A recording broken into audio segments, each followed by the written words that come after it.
help a lady a couple of months ago, sitting by the side of the road. The wheel of her car is off. Yeah. That there? Yeah, that's good. Okay, we have speed. Okay, Arthur, tell me why you think that, why did you join the Union and why did your parents join your Union? Well, whenever we was, before the Union ever came in, we didn't really know what, discrimination thing was. In our young days, cotton mill was a thing, it was almost slave labor, to tell you the truth about it. So we decided if they come in there and they said, well, you're being mistreated. Union come in and told us and not the Union, but representatives of the Union came in and told us that we was being discriminated and we should have better rights than what we had, and they have meetings on it and told about it. So therefore, they influenced us that we should have better than what we was having. Not so much the wages and the hours, because we had already got 8 hours and we'd already got minimum wages. That wasn't it, but the thing was a better working condition with better lighting and everything. We had poorest lighting in the world in there. And then they cut out what little they had at 8 o'clock in the morning. As soon as the sun come up, they cut out what little they had. And we was running dark stuff and we just couldn't see. And we was wanting better working conditions more than anything else we was after, and being, treated more fairly. Could you think of any incident of mistreatment that you observed or that happened to you? Well, let me see now. Anything that actually happened to me individually, I wouldn't say that it was in me individually. It was more or less just as a whole, as a crowd, as a general principle of the employees. Tell us about your father and your brother and how they joined the Union.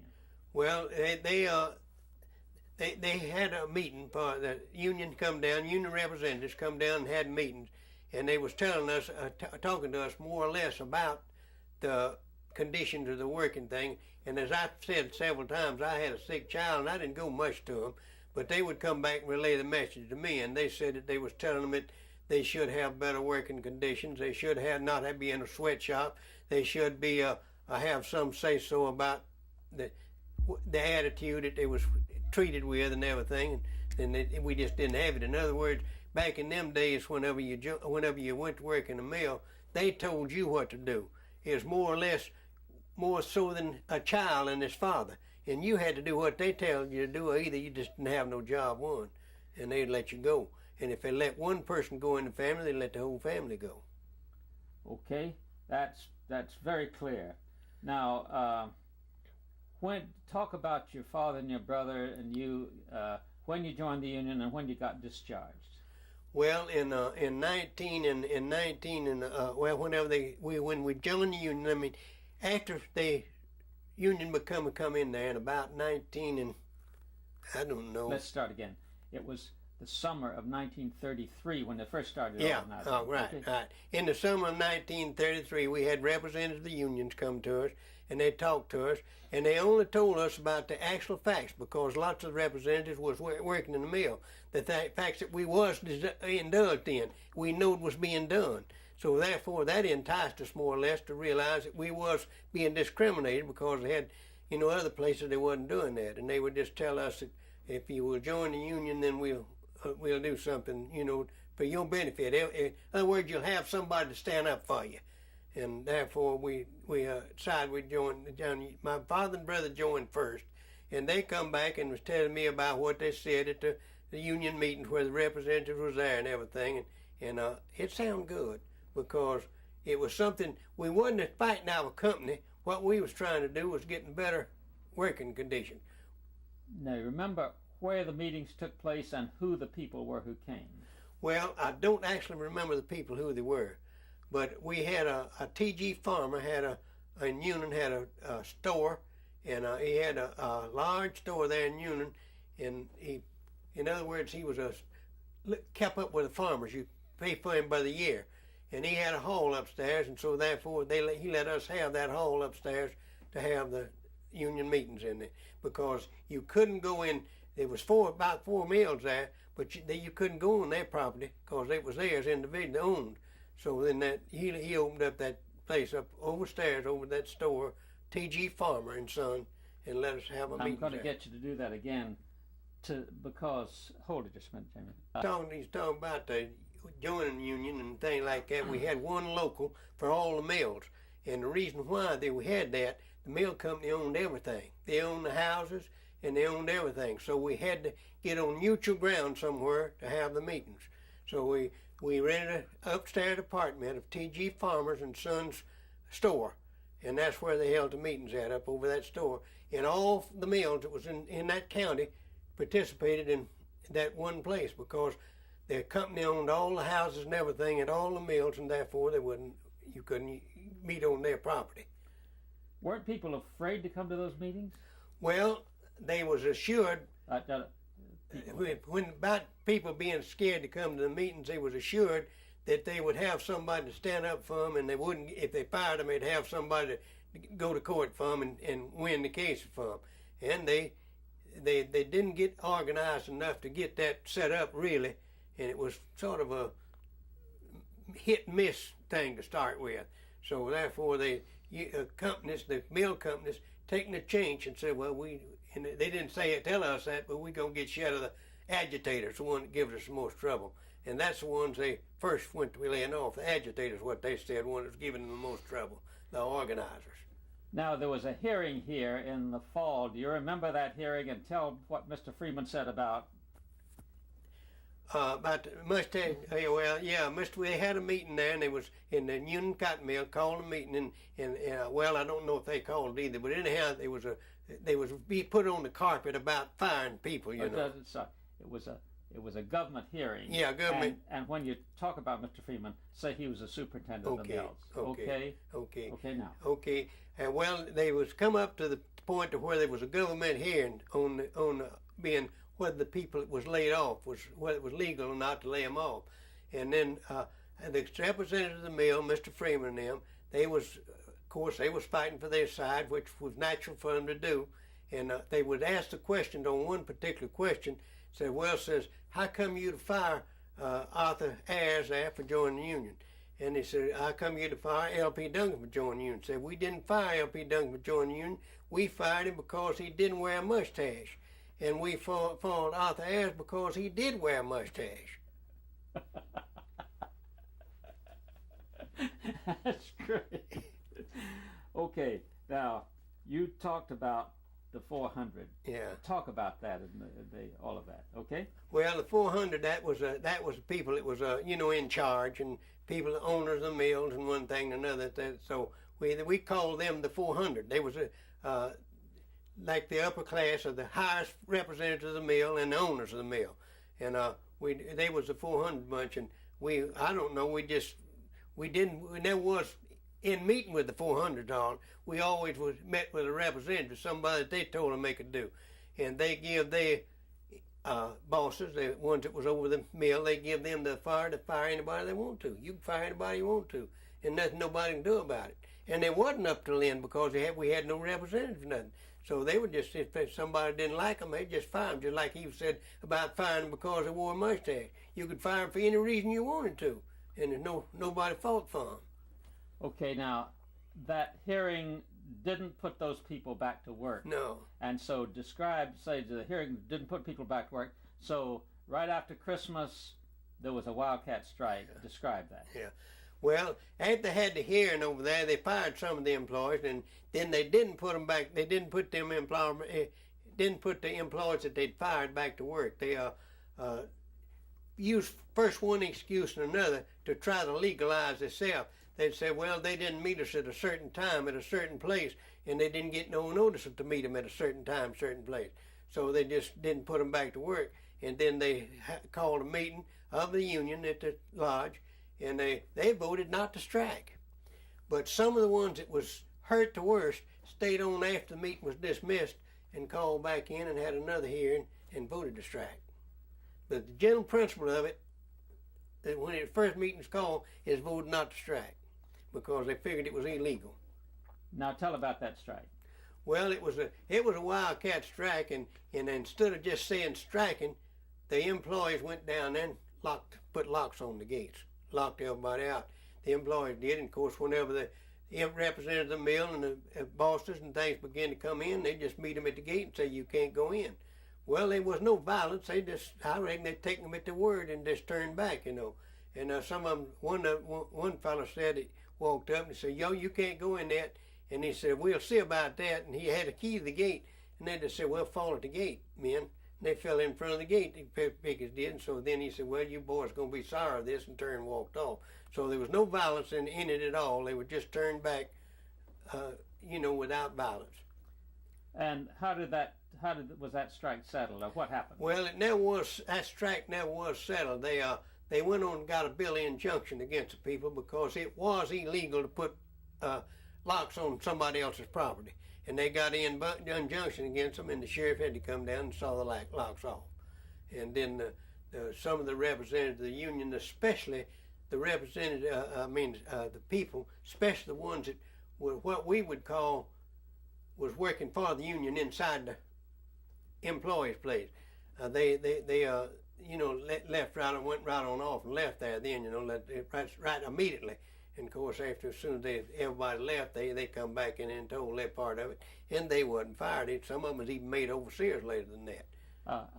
We're going to do that again because it's a lot too much information right at once. Okay. I want you to tell me about the what happened after that they got an injunction, and so we all had to go back, and then what happened to the leaders of the strike. Okay.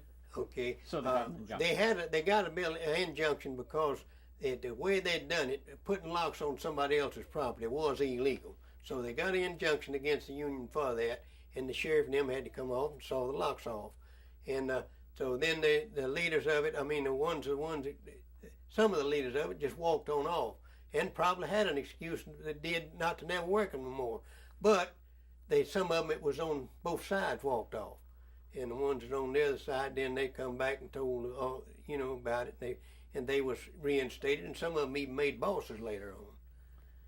Was there a lot of snitching around, or?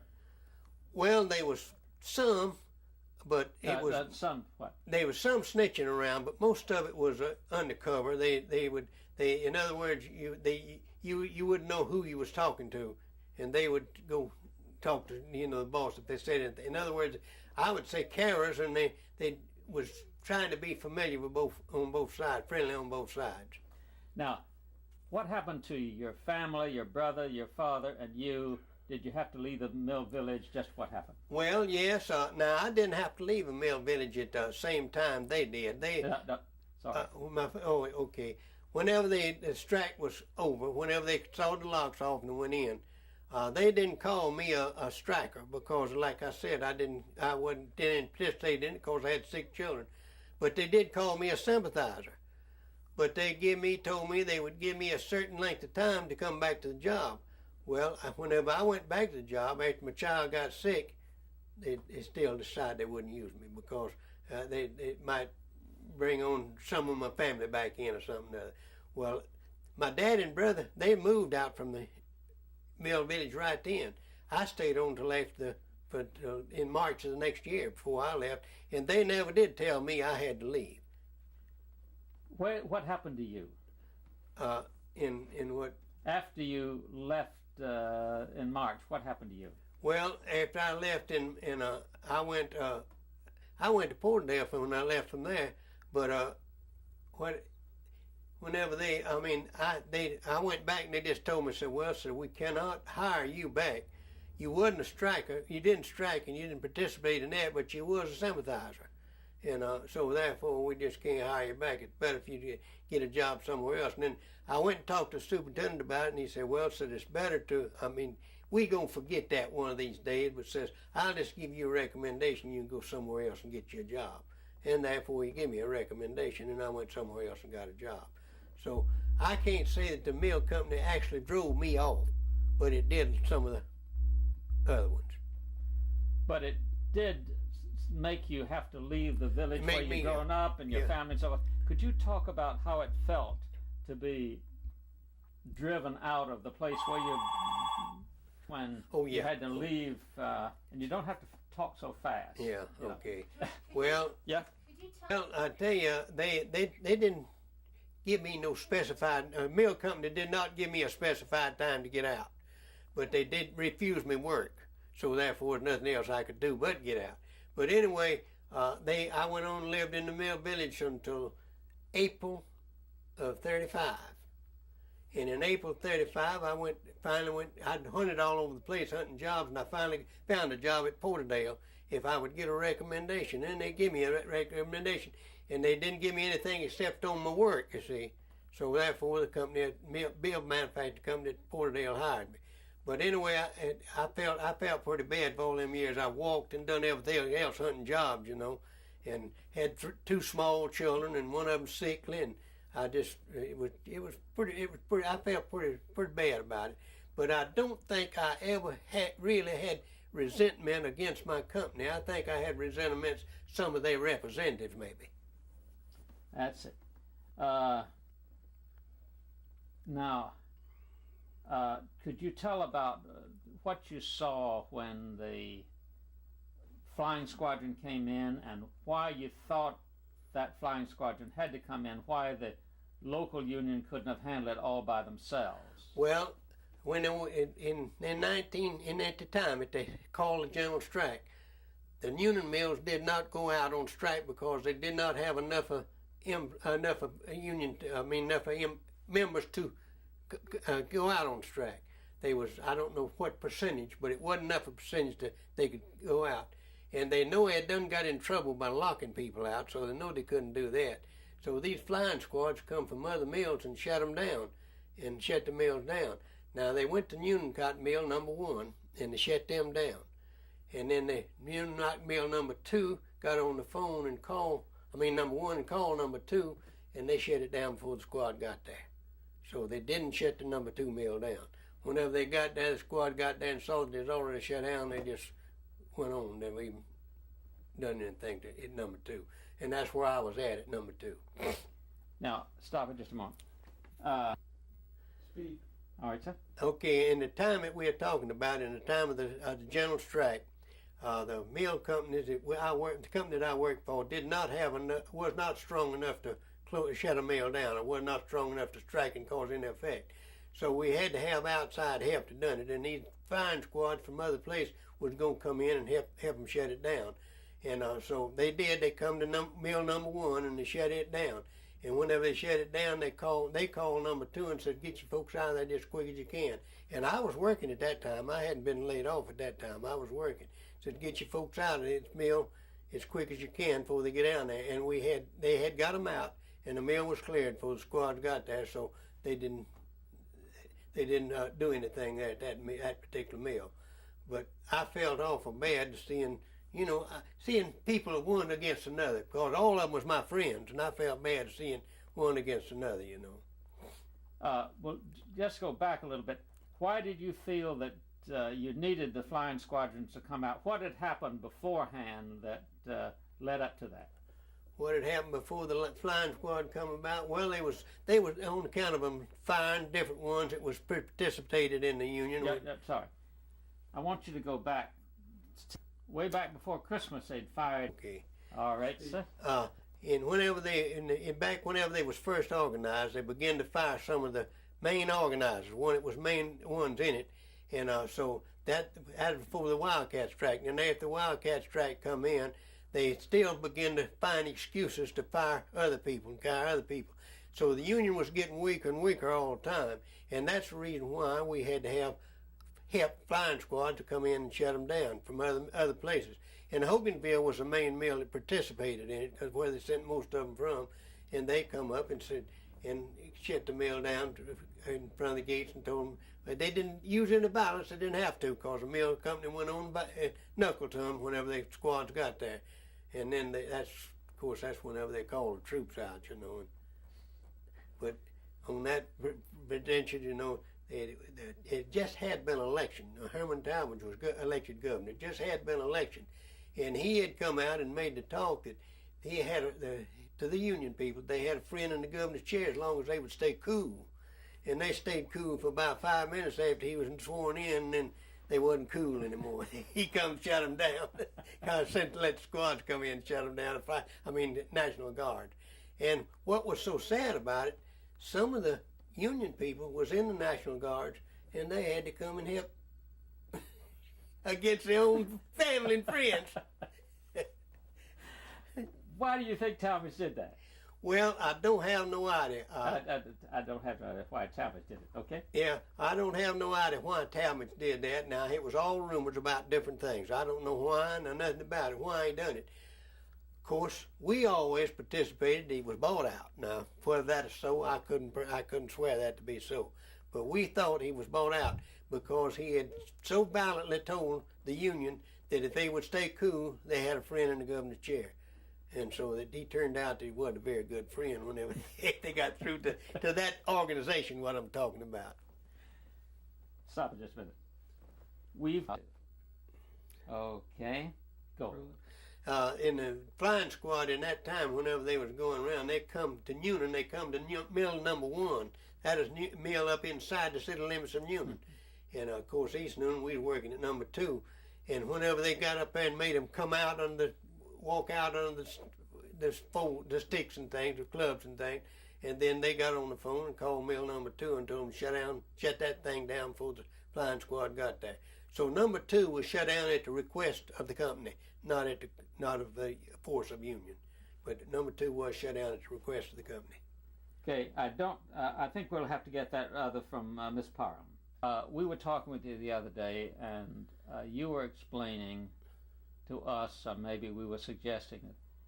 Why do you think it's important to record all this history? Well, I think that to record what we need to record history, I know there's a lot of times I would love to know what went on among my ancestors and things, and I think it was very important for the other generations, even on both sides of the issue, to know what actually went on and to find out just exactly whether their people was involved or whether their people caused any violence or what it was all about. I think it was really just a big misunderstanding between real friends. Most of the people there was real friends. They had lived together years and they was real friends. And it was a tragic and a hurtful thing to have to go against your friends and your family and everything. But that's the reason why I said I never felt any ill will towards any of them, because I felt like that each individual ought to have a right to his own opinion and his own way of life and own way of living. I've always felt that way. Do you feel that the mill management had an unfair advantage in this? I think in the mill management did have an unfair advantage, because at that time, each individual, even the overseer, could fire you without any excuse whatsoever. They just didn't like it. They could just walk up and fire you. Like they said, even in the hearing over there, they didn't fire my daddy because they fired him because he didn't wear a mustache. Another man, he fired him because he did wear. In other words, you could make your own excuse then, because the law did not protect the United States law did not protect the employees at that time. And that's one thing that the Union accomplished. Even though we lost in that strike and everything, they accomplished it. The government, that the employers cannot, just bulldoze people without any reason for it whatsoever, and which I think was a great thing accomplished, if nothing else was. Good. Okay.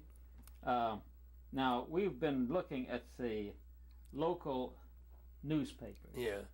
And they were so strongly for the manufacturers. Yeah. Could you talk about the local newspapers, whether you read them or not, the effect they had? Should we believe the local newspapers? Talk about that. Well, our local newspapers, I think the whole time that they was probably some of them officials even had stocks probably in the mills, and probably was officials of the mill, some of them. So therefore, I don't think they give anybody a fair shake except the employees, because they was on their side. In other words, they was on the money side. Probably was owned by most of the money men, Okay, let's do that again, a little shorter. A little shorter? Yeah. Okay. Well, I think whenever we had that strike, the local newspapers and things, I think they printed their side of the story and nobody else's side of the story. And I think maybe that's one of the reasons why that the general public was was in favor of the mill companies instead of the people, because they didn't get the true facts. Now, did you feel that as a person walking around the streets? Well, yes, I in a way of walking around the streets, I did feel that way, but I still didn't feel like that they was my enemies, nobody. I felt like that I was still among friends, even though we disagreed. I didn't feel like I was going to have any bodily harm or something done to me. Good. Okay, I think that's important. Hogansville. Do we have any facts on that, Judy? When Uniroyal came into Hogansville. Mm-hmm. Oh, Uniroyal was the Stark Mills. It was there. 1933, I think.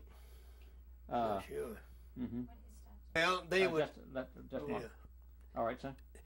How the Uniroyal kept out at Hogansville after I went down there was they would give you almost the same value that the union was giving, because they had mills that was organized, and they'd give us that value and say that, well, you don't have to have pay dues and belong to the union, because we're going to give you the same thing we give them up there. And they would pretty near do it. They wouldn't quite do it, but they pretty near do it. But if you considered what you had to pay union dues and things, they was probably giving us as much as the union was getting. So therefore, there wasn't no use in having a union, and folks just didn't do it. Do you feel that that was right? Well, I don't really think so. I think that was getting some at Uniroyal. I think they was getting something under false pretense at the time of it, because they wouldn't tell you we're giving you so and so. We're giving you what we got to give you to keep you from going against us. Now, you told us a story about getting fired. Yeah. Just say, well, when I got fired, this is what happened. All right. At East Newnan? Yeah.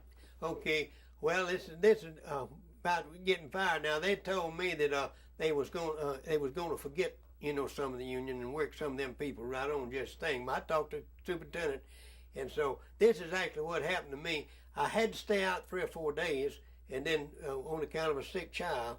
And then whenever I come back in, they say, well, I think it's better that we not have you in there. I think it's better because we're not saying you was participating in anything, but you was a sympathizer. So therefore, we're laying you off on account of being a sympathizer. But we will help you get jobs somewhere else. Mm-hmm. Okay. Yeah. What point was that? As number 2. Plant number 2. Was that in 34 after the general strike? Yeah, that was after the general strike. So, George, maybe we need to... So then Mr. Duncan was working there during the general strike? I was there till the general strike, till it come out, and then they wouldn't work me on more on account of they said I was a sympathizer, a union sympathizer. Okay. We got to the fact that you got a recommendation. Mr. Nixon was the fellow who gave you. Yeah, Carl Nixon. Would you mind doing that just once again? I went back and talked to you couldn't get a job without you couldn't get a job in any textile mill without a recommendation. Okay. So I went back. Okay. Okay. In 1934, actually early 35, because the strike was so late in 34, I tried everywhere to get a job. Walked all over the country, and you could not get a job without a recommendation. That's the first thing they asked you. So I go back to Mr. Carl Nixon and asked him would he give me a recommendation. And he said, yes, I'll give you one on your labor, your work. I won't give you one on your character. I said, I don't want one on my character. I can prove my own character. So he gave me a recommendation that was on, that I was a satisfactory fly frame operator. And that I got a job on the strength of that there. It Bill Manufacturing Company at Porterdale, Georgia. But what did they do over that Porterdale? Well, they'd had a worse time in the strike than we did, But they were so desperate for help till they didn't figure anybody would ever do that again. In other words, they didn't think that strike could ever come out again because the union was so soundly beaten till they felt like it would never organize again. And they wanted good help, and if they had recommended for good help, they'd hire them regardless to what they'd done in other places. But they wouldn't hire their own back, ones that participated in their particular mill.